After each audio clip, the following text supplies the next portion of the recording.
Firstly, to begin the process of creating our promo, me and my group began to brainstorm through some local brands which we could collaborate with. We were quite lucky as Simran, our producer, worked with an owner of a company which throws children's parties named Ever After Princess Parties. We contacted the owner Leanne to see whether she was interested with us filming a promo for her company. To our luck, she was very much interested and agreed to meet with us to discuss any ideas. My roles for the project were cinematographer and editor.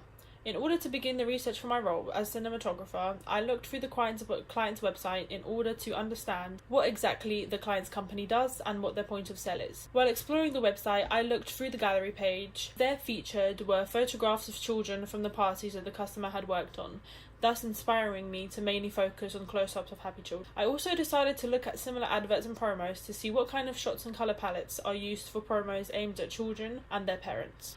The first group meeting consisted of brainstorming ideas for the storyline. Some of the ideas that I wanted to feature consisted of shots of the children who were happy and the kind of activities that were happening at the parties. As a group, we came up with a fairy tale-like storyline for the promo, which follows a little girl pursuing her dreams in becoming a princess with the help of the Ever After Princess Party princess. However, before finalising any synopsis, we wanted to meet with Leanne and get her opinions and input on our plan. We met with Leanne in order to finalise the pre-production. After showing her our synopsis, Leanne was very happy with our ideas and gave us a green light to continue. From there, we began to finalise locations for the shoot and what days we would be shooting. Leanne also gave us some of her ideas of what she wanted for the edit of the promo. For example, she gave us the name of a composer whose music she wanted to be featured for the promo. Our shooting day took place on the 23rd of March.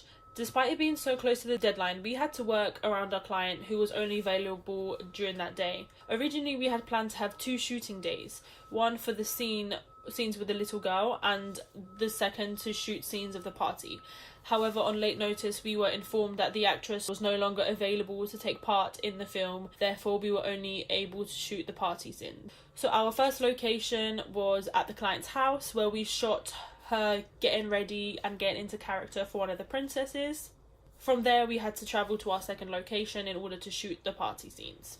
Our second location was at a small party hall located in a secondary school. As we arrived at 12 o'clock, we headed over to collect the keys from the groundskeeper and waited for the client to arrive with her party equipment and began to set up the set. So as a cinematographer, I chose to have 2 camera setups, one main of the setting and then one mounted on a shoulder rig, where I would follow the children and the princess around the room in order to get close-ups or any specific actions. So we began setting up the cameras and any lights if needed.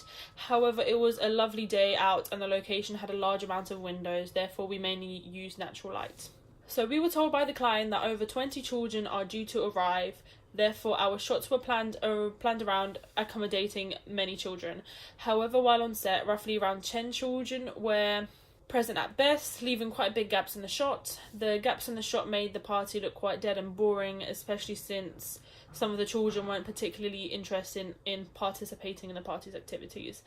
However, with over an hour of footage, we were positive that we'd be able to make the promo look good through the power of editing. So as I was a cinematographer and editor, it was quite easy for me to begin editing as I roughly knew what shots were filmed and which ones would look best for the promo.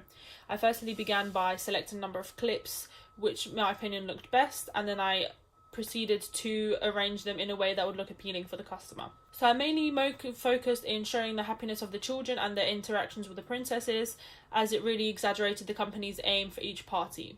Then after arranging the clips into a little storyline, I decided to colour grade them all to look purple in order to fit the ongoing theme in the company's website and posters.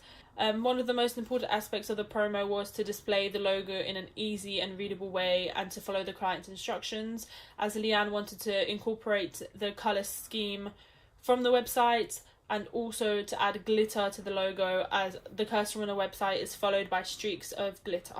Despite being given a choice of music by the client, we weren't able to use her desired composer in our edit as his music was copyrighted, therefore we had to choose some royalty-free music from YouTube. In conclusion, I think the promo was quite successful considering the troubles we had gone through during the shooting. It was important for us to please the client with the promo as we wanted to present the company of Ever After Princess Parties in the best light possible in order to entice some new clients for her company.